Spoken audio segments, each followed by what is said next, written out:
Olá, boa tarde, seja bem-vinda a mais uma live do DF Record. E hoje aqui comigo, a secretária de Desenvolvimento Social, Maiara Noronha, que não é só secretária de Desenvolvimento Social, mas também a primeira-dama do Distrito Federal. Secretária, seja bem-vinda aqui à live do DF Record, viu? Obrigada, gostaria primeiramente de agradecer esse espaço, a recepção que a Record sempre dá com a população do Distrito Federal nessa pauta da informação social. Então, eu agradeço muito e que seja um bate-papo super bacana, descontraído, mas também cheio de informação. Com certeza, secretária. E informação que mais tem aqui nessa live do DF Record, viu?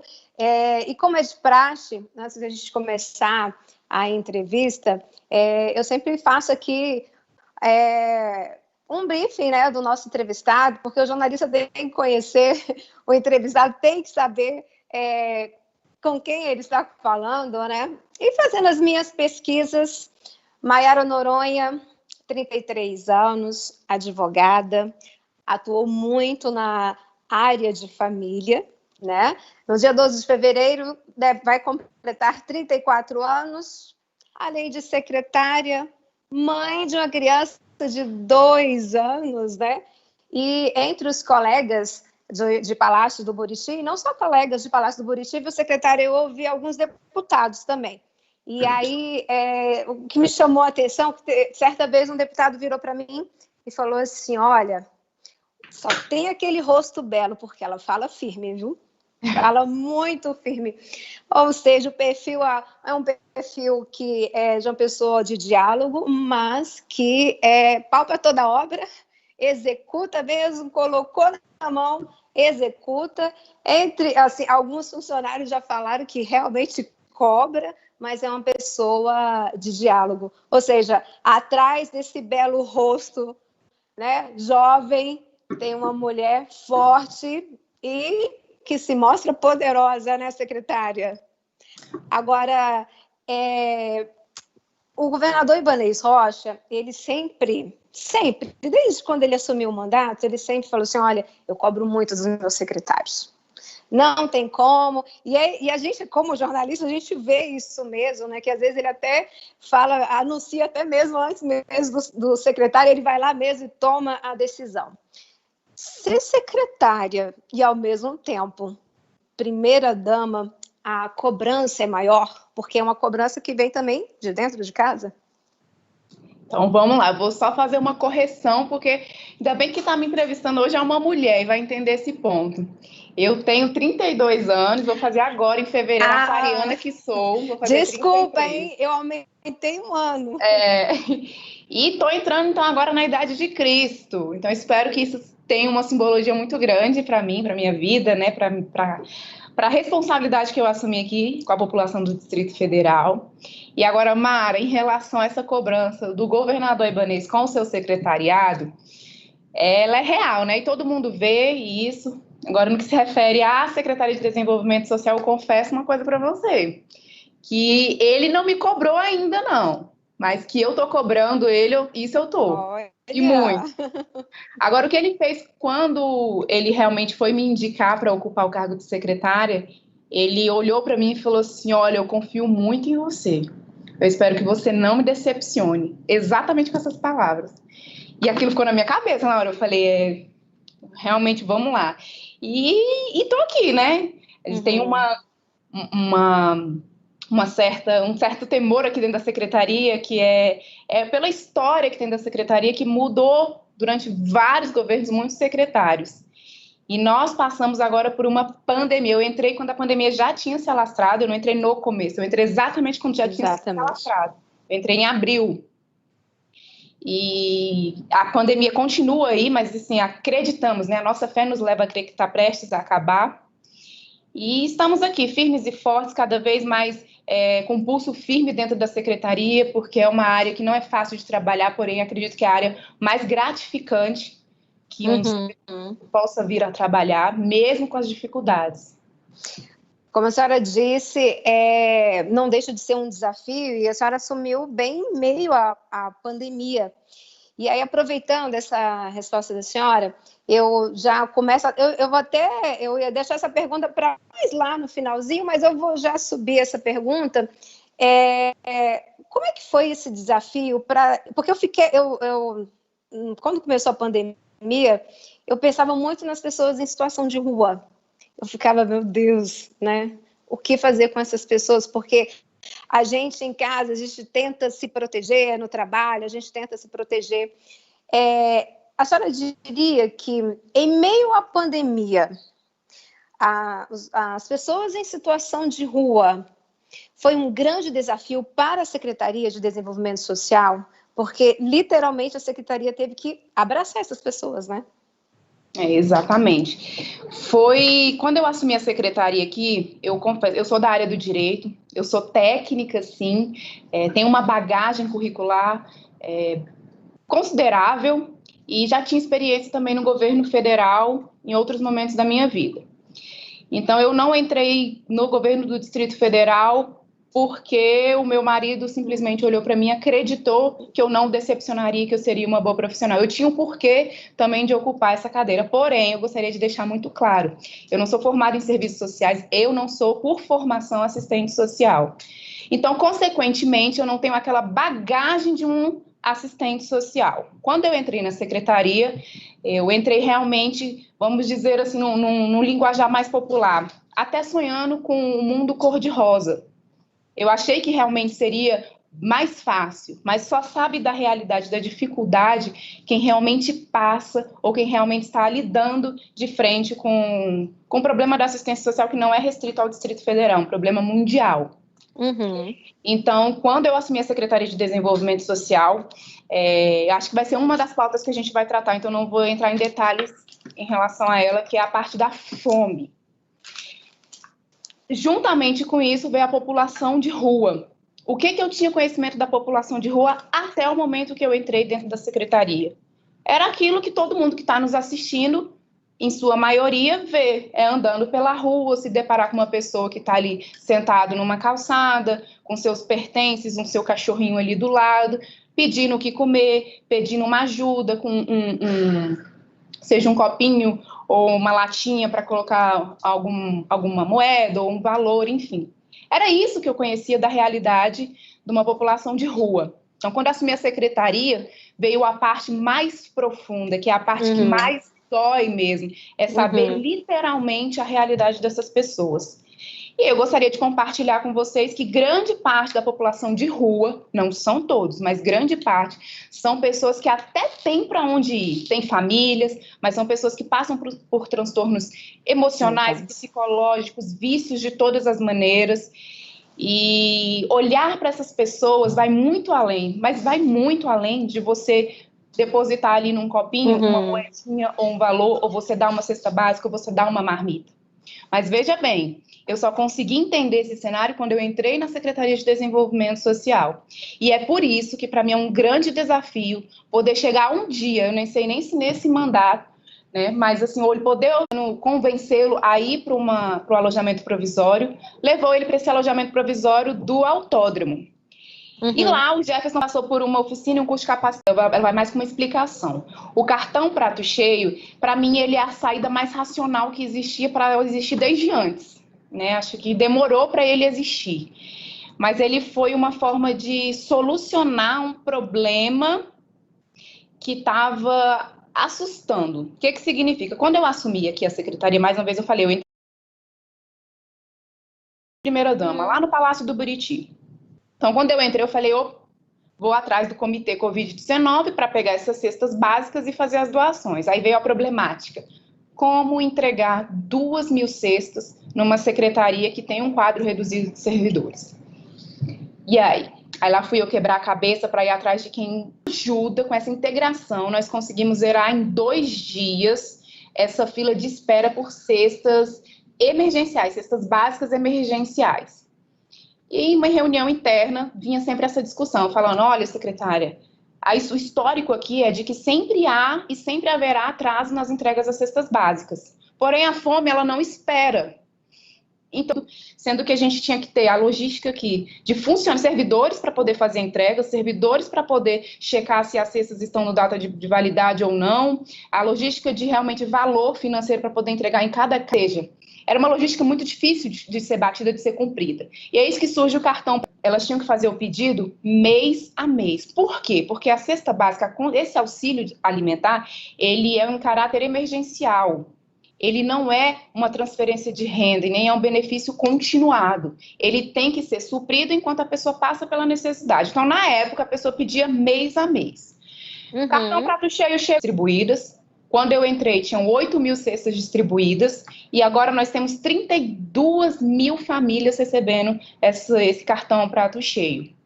Que ele vai muito além da cesta montada que é entregue na casa. Ele dá um poder de escolha, né? Para quem é chefe de família sabe o tanto que isso é importante, você entrar no mercado, você poder escolher a marca do arroz que você vai comer, a marca do feijão, se você vai querer comprar uma carne moída, se você vai querer comprar um bife, enfim, é você que vai escolher. Fora isso, a preocupação de desenvolver os pequenos, médios e grandes comerciantes também, mas principalmente o pequeno comércio que está ali dentro das regiões administrativas. Esses estão realmente, eu não diria nem lucrando, mas estão sobrevivendo muito com o cartão prato cheio também, que então fez a economia girar, né, o que consequentemente também traz um benefício para o governo do Distrito Federal com o retorno dos impostos. Então, é a mãe, é o pai, é o chefe de família que tem o poder de escolha, é o comerciante que consegue colocar sua mercadoria para girar, e é o GDF também recolhendo tributos e fazendo com que esse tributo percorra as áreas fins aqui do Distrito Federal. Então, o cartão prato cheio é um programa completo, mas eu gostaria de deixar muito claro que não é um benefício de transferência de renda, não é você fez o pedido agora e você vai ficar recebendo. O que aconteceu agora com a mudança de dezembro para cá? A pessoa que fez o pedido no CRAS, que já conseguiu receber o seu cartão prato cheio, ela tem o prazo de 3 meses. Daqui a 3 meses, se ela sair, torcemos para que ela saia dessa situação de vulnerabilidade, ela não precisaria mais cartão prato cheio. E aí dá vez para outras famílias que também estão passando por dificuldade entrarem no programa. Mas se ela continuar nessa situação, ela tem que pleitear novamente. E assim vai virando.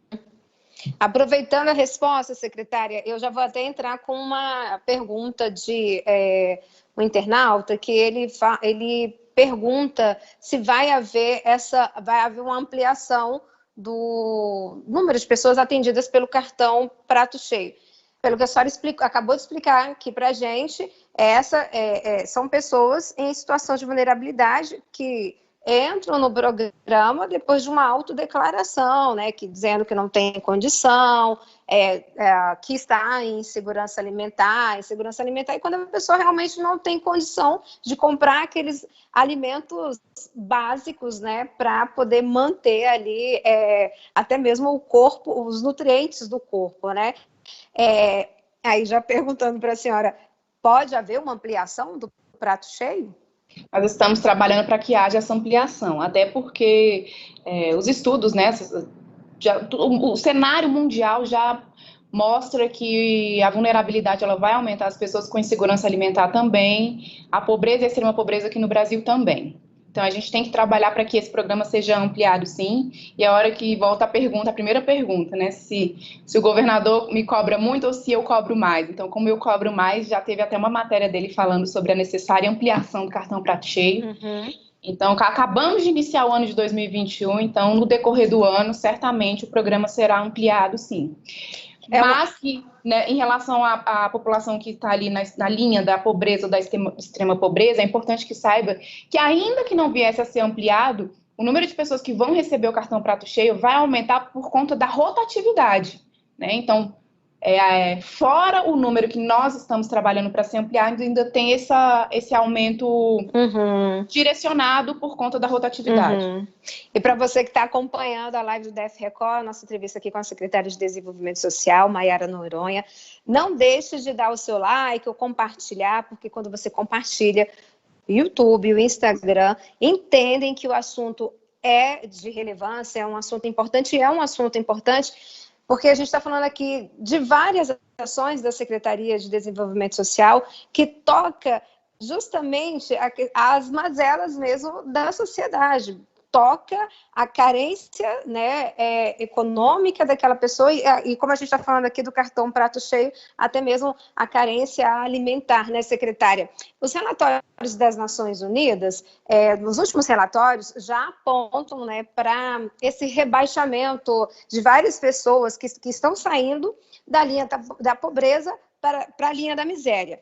E esses relatórios já apontam essa mudança, né, de nivelamento em todo o mundo, como a senhora colocou, e no Brasil não é diferente, né, nas federações do país e no Distrito Federal também não é diferente. As ações pós-pandemia, elas são necessárias. Exatamente. Mara, quando você falou aí do relatório da ONU, me veio à cabeça também, acaba que sempre mistura, né? População de rua, fome, segurança alimentar e nutricional, são assuntos que estão correlacionados. Então, quando foi mencionado o relatório da ONU, eu estava me preparando também um pouco para esse nosso bate-papo sobre a população de rua mundial. E eu vou acabar entrando num detalhe que eu acho necessário, acho importante a população que acompanha a Record, né, sempre está muito bem informada. Não tem como comparar a realidade ou a cultura de um país com o outro. Porém, nós precisamos sempre procurar enaltecer e emanar energias positivas para o nosso país e reconhecer o que funciona bem, né, ainda que precise de melhorias. Perfeito ninguém é, nós não somos aqui como capital do país, mas nós estamos andando bem se comparado a um cenário mundial que trata, sim, das pessoas em situação de rua, por exemplo. Eu estava fazendo um apanhado e eu vi que tanto no Reino Unido quanto na Europa como um todo, dando um destaque especial ali para Itália, França e Londres, a população de rua, ela não tem toda uma atenção governamental como deveria também.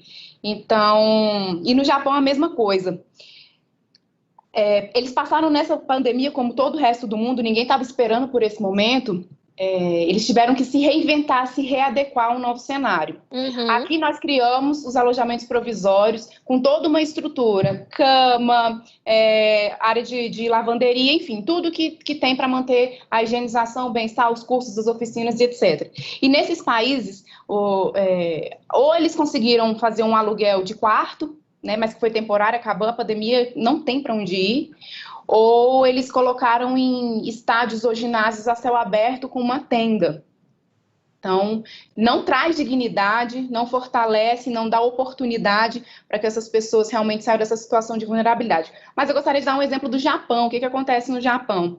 Dentre os países que menos têm população de rua, o Japão está ali inserido. E eles vêm com vamos dizer assim, vou abrir aspas aqui, vêm com uma pegada de realmente também incentivar o mercado de trabalho. Então, eu gostei dessa parte do Japão, quando eles mencionam nos estudos que é impossível tratar de oportunidade de mudança de vida se não falar no mercado de trabalho, a não ser nos casos de pessoas que não tenham condições, por inúmeros motivos, seja de saúde, enfim, por inúmeros motivos. Tem pessoas que elas não vão conseguir se inserir no mercado de trabalho. E aí a obrigação do Estado realmente suprir ad eterno. Mas enquanto tiver condições de se inserir no mercado de trabalho, tem que fazer. Então, era isso que eu queria falar em relação à ONU. Tem estudos que apontam que o Brasil, sim, ele se destacou muito nesse momento de pandemia. Isso tem que ser enaltecido, isso tem que ser valorizado, porque é isso que dá o combustível. Mais uma vez, eu estou sentada numa cadeira que é uma cadeira política, né? Mas o nosso país, ele não tem que ser jogado sempre de escanteio, colocado como um país que nada funciona. Não, pelo contrário, a gente tem muita coisa a ser enaltecida e a gente tem muito a ensinar para o resto do mundo. E esse, no caso da população de rua, é um dos fatores que a ONU vem dando destaque aqui para o Brasil. Agora, secretária, conversando, né, com o setor produtivo, é claro que a gente, como jornalista, a gente acaba conversando com todo mundo, né? E quando foi colocado já em prática o cartão prato cheio, o próprio setor produtivo admitiu que isso acabou ajudando na questão das vendas, assim como o auxílio emergencial, que é do governo federal. A Secretaria de Desenvolvimento Social tem também esse feedback, né, do setor produtivo, até mesmo da Secretaria de Economia, que assim foi um projeto, está sendo um projeto que também está ajudando a girar aí a economia no DF? Ah, com certeza. Os comerciantes, todas as vezes que o Ibanez mesmo fala isso, todas as vezes que ele sai para fazer as visitações, ou que ele é parado na rua para que as pessoas tenham esse feedback populacional mesmo, ele sempre escuta do cartão prato cheio. Então, os comerciantes, eles falam demais sobre isso, sobre esse giro. Então, os números eu até gostaria de passar aqui, mas ficou como lição de casa, para depois a gente vir a divulgar. Mas é uma resposta que essa é objetiva, sim, com certeza. Tem uma repercussão muito positiva nos comércios. A senhora sabe que jornalista gosta de previsão, né? Todo jornalista, a senhora sempre vai perguntar, vai pedir uma previsão. Em relação a essa questão da ampliação do prato cheio, que a senhora mesmo já colocou que já cobrou do governador Ibanez Rocha, o próprio já disse que, né, vai ter que ampliar mesmo. Há uma previsão para essa ampliação ainda nesse primeiro semestre? Então, assim como você é jornalista, Mário, eu ocupo um cargo político e é muito temeroso também dessa estimativa.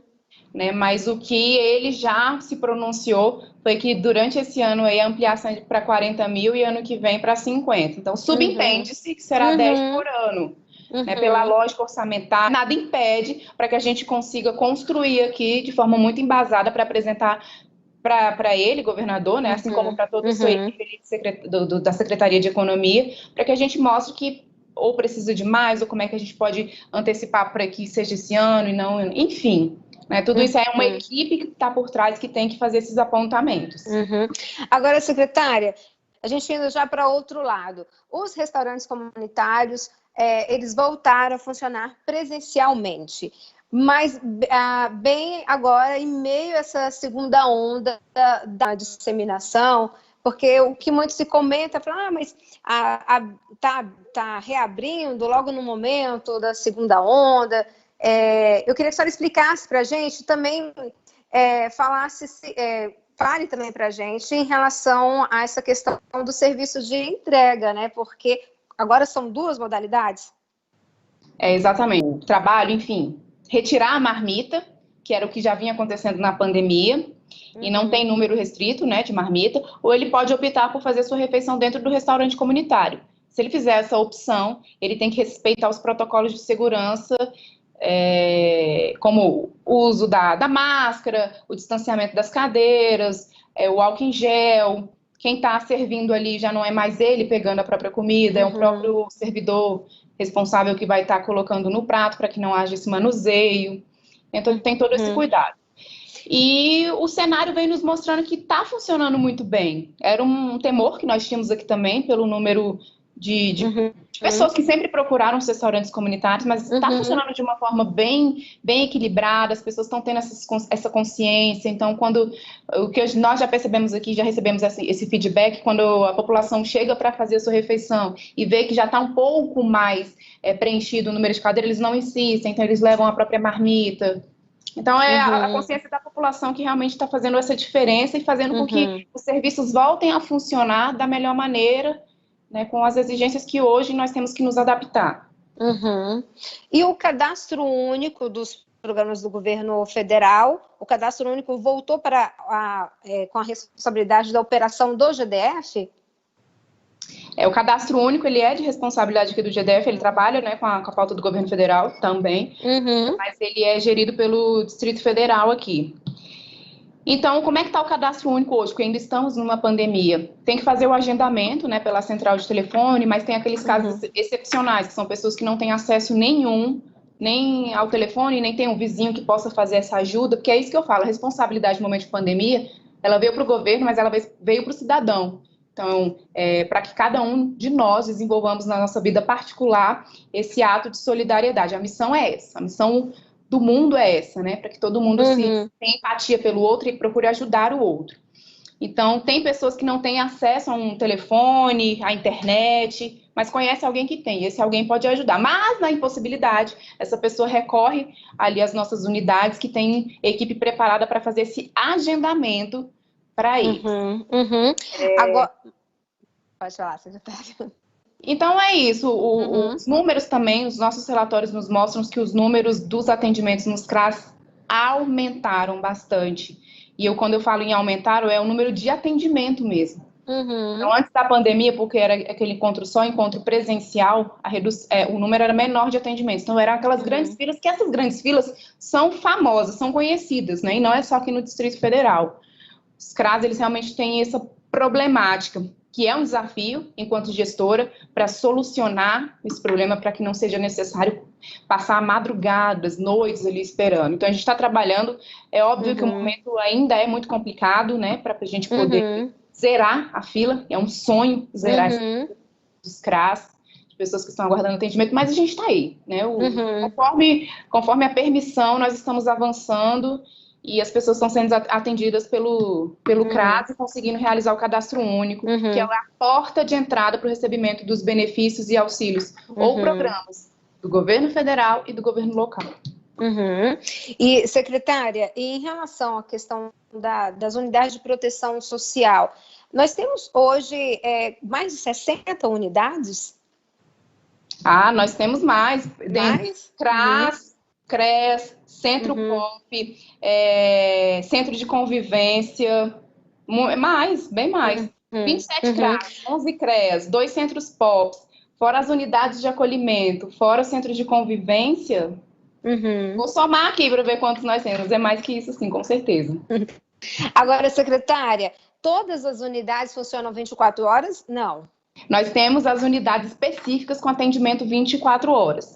Então, vou dar como exemplo aqui, que é a parte de acolhimento, seja de... Um exemplo que eu vou dar aqui.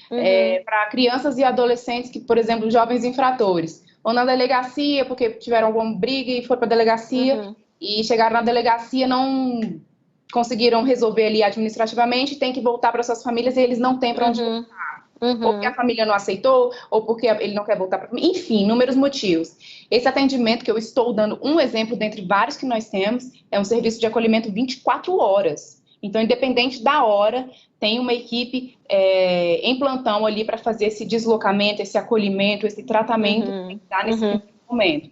Então, a SEDES, ela não é uma secretaria que funciona de segunda a sexta em horário comercial. Ela funciona 7 dias por semana, todos os dias do mês. E horários sem pausa, né? Para muitos serviços, principalmente para o acolhimento.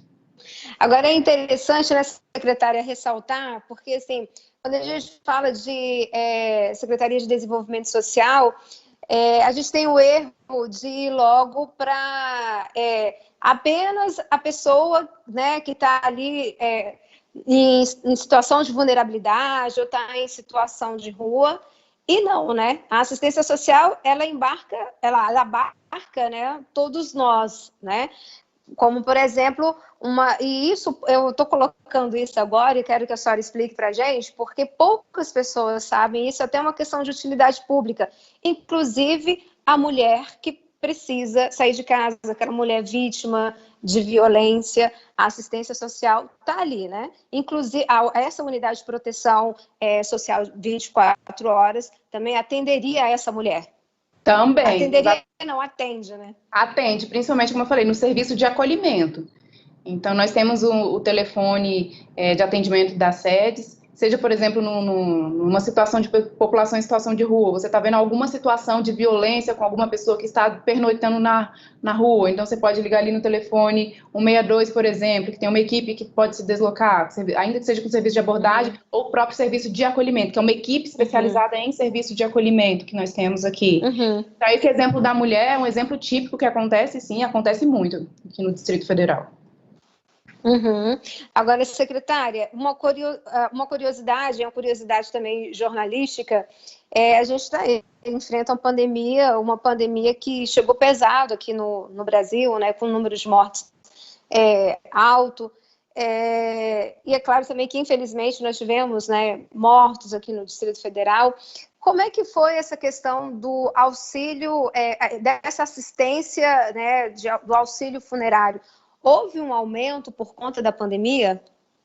Muito, Mara. Foi um aumento que realmente o setor de orçamentos e compras aqui da secretaria realmente foi surpreendido com a demanda, porque eles compram com uma margem de erro, né? Que é um estudo prévio que é realizado anualmente. Porém, esse ano de pandemia que passou foi um ano que realmente surpreendeu com esse quantitativo, seja no quantitativo de pessoas pleiteando ali as urnas, todo o sistema funerário, né, com colocação de placa, enterro, enfim, seja para receber também o auxílio por morte em pecúnia. Então, houve esse aumento considerável. Uhum. Agora, a outra pergunta, né, do internauta, há uma previsão de quando será o processo de nomeação dos aprovados do último concurso? Agora, em dezembro, já foram nomeados 257, né, aprovados no concurso. E aí o pessoal quer saber agora se há já uma nova previsão para quando os outros serão chamados. Olha, Mari, isso aí eu já até sei que é o grupo Nomeia Sedes, que fica nos acompanhando aí nas redes sociais. Bom, o que eu tenho para falar para as pessoas que estão aí, os aprovados, que estão esperando ansiosamente, é que é uma batalha aqui da Secretaria, a atual gestão está comprometida com esse pleito, não só porque se coloca no lugar do aprovado concurso, mas principalmente porque se coloca no lugar da população que precisa de servidores qualificados dentro da Secretaria para que a fila do cadastro único ande, para que as coisas dentro da Secretaria comecem a realmente funcionem, né? Então, a população do Distrito Federal, ela aumentou o seu número, ela ampliou e, consequentemente, o número tem que ir. Mas não depende só de uma vontade política, envolve muitas situações. Agora, em relação a quando será, como será, eu queria até tratar desse assunto. Antigamente era SEDEST-MID. Então, foram 3 concursos que aconteceram, salvo engano, 2008, 2010 e 2019.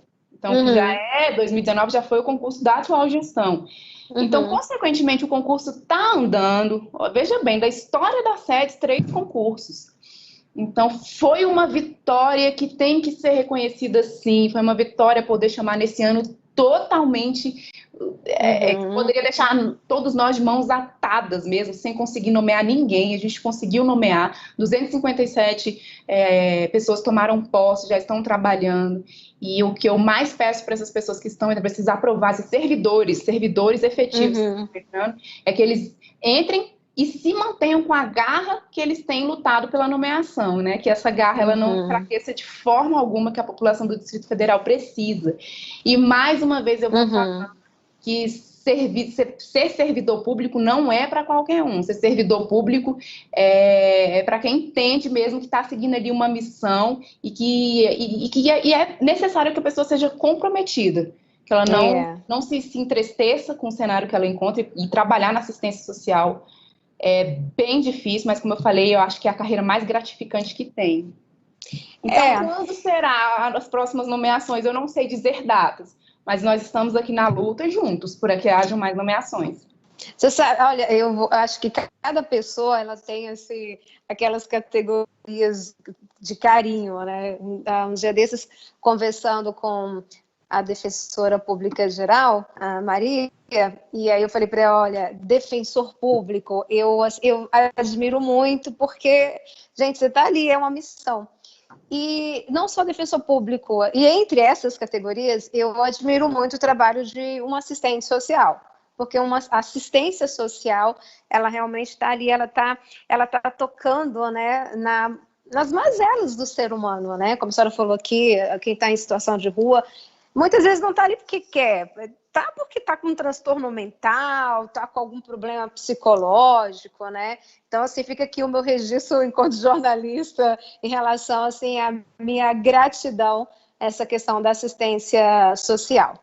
E eu também quero parabenizá-la pelo cartão Prato Cheio, porque eu sei que é de sua autoria, né? É um projeto que é seu, assim, eu acho que, e agora, assim, falo mesmo enquanto jornalista, porque eu acho que jornalista não pode só criticar, né? Você tem também observar, eu acho que é isso, assim, jornalista trabalha com a verdade, e você também reconhecer um bom projeto, isso é verdade. Então, assim, eu quero parabenizá-la pelo cartão Prato Cheio, pela iniciativa, principalmente em meio a uma pandemia, em que muitas pessoas ficaram desempregadas. e a gente está chegando no final da live. Pois é. Passou muito rápido. Passa, né? 2 mulheres, imagina. Mas eu gostaria que a senhora deixasse sua mensagem para o morador daqui do Distrito Federal. E aí não é nenhuma mensagem como a primeira-dama, né? Porque essa entrevista aqui foi com a secretária de Desenvolvimento Social. Então, eu gostaria, assim, como secretária de Desenvolvimento Social, como uma cidadã, né, advogada, Maiara Noronha, qual a mensagem que a secretária de Desenvolvimento Social, uma pasta tão importante, né, que mexe tanto com as mazelas, né, humanas, o que a secretária tem para dizer para esse morador aqui do Distrito Federal que ainda vive as consequências da pandemia, né, da Covid-19 e ainda, né, está vivenciando essa pandemia? Bom, eu vou acabar mesclando um pouco como primeira-dama também, porque se for falar só como secretária, eu teria que ser mais institucional, né? E eu vou tentar falar um pouco com o coração aqui também. Essa pandemia, assim como ela trouxe para mim essa responsabilidade de fazer a diferença dentro da secretaria, de deixar um legado, e o legado que eu quero deixar, eu falo isso muito para os servidores efetivos da casa, que é para que a próxima pessoa que venha ocupar essa cadeira, ela tenha uma enciclopédia, que são os servidores, para que eles possam falar, olha, isso aqui deu certo durante esse tempo, ou isso aqui deu errado, o espírito dos servidores seja outro, seja um espírito mais animado, cheio de compaixão com o próximo mesmo, inclusive com os próprios colegas dentro da secretaria. Para a população do Distrito Federal, já é bíblico que ninguém veio ao mundo para salvar ninguém. Quem veio para fazer isso já foi historicamente registrado, que foi Jesus. Nós viemos para cumprir a nossa missão de ajudar e ter empaixão, compaixão e tudo. Então, a secretaria, ela cuida dos, vamos dizer assim, dos pobres, dos órfãos e dos desamparados. Então, como é gratificante estar aqui e poder fazer a diferença na vida de alguém, ainda que seja uma pessoa.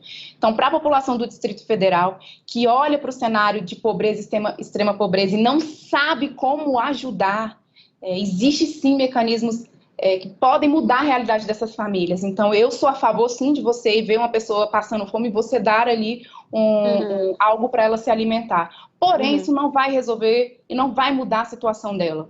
Então, você pode, como ser humano, ouvir aquela pessoa para saber qual é o problema que ela tem, de que forma você pode ajudar. Seja você pegando o seu telefone, ligando para o 136 ou para o telefone institucional que nós temos, seja você acompanhando, orientando para que ele procure uma das nossas unidades, seja você levando em uma unidade, para que ele possa ser institucionalizado. Eu sou a favor, e eu só me tornei a favor disso quando eu conheci o cenário, para que tudo dentro do governo seja institucionalizado, porque só assim a gente consegue fazer com que a política ela se perpetue, ela permaneça e ela consiga ter os caminhos intersetoriais dentro de um governo.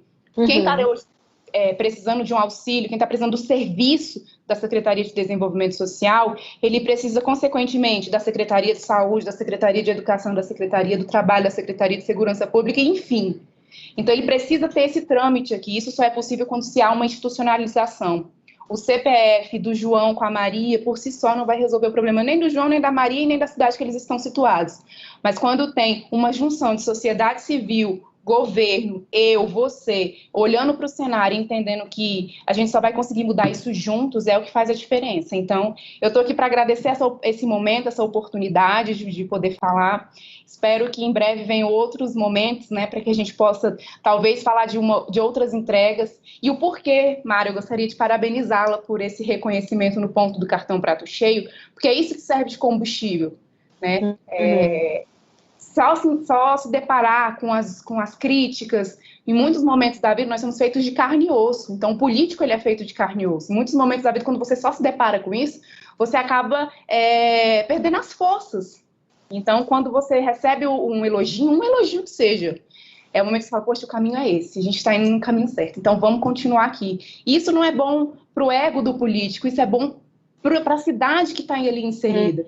Porque quando você consegue ter uma equipe, aqui eu não estou falando de mim, eu estou falando de uma equipe que está comigo. Então, são equipes de servidores que não tem sexta-feira, não tem sábado, não tem horário, Estão comigo sempre, ali, independente do momento. Então, eu gostaria até, eles estão nos assistindo, gostaria de agradecer tamanha entrega. Essa secretaria não estaria conseguindo avançar de forma alguma se não fosse por essa equipe que nós conseguimos formar. E para a população do Distrito Federal que também está nos acompanhando, a mensagem que eu gostaria de deixar é isso, que a nossa cidade só vai para frente se nós estivermos juntos. Isso mesmo, secretária. E um olhar mais humano à frente de uma secretaria como a Secretaria de Desenvolvimento Social realmente faz toda a diferença. Olha, muito obrigada pela sua participação aqui na live do DF Record. A senhora é sempre muito bem-vinda, né? Já veio a primeira vez, agora pode vir mais vezes, né? Coisa boa, obrigada. Pois é. Obrigada, a gente até passou, a gente até estourou os 40 minutos da live. Que bom! Mas teve muita informação, né? Isso que é importante, a gente sempre... Uma sociedade mais informada é uma sociedade que consegue lutar mais pelos seus direitos, né, secretária? Olha, muito obrigada pela sua participação e a senhora, como eu disse, é sempre bem-vinda aqui na live do DF Record, tá bom? Obrigada. Bom final de tarde para todo mundo. Tchau, tchau. Obrigada. E para você que acompanhou a gente, até a próxima semana. Tchau, tchau. Tchau, tchau, secretária. Tchau.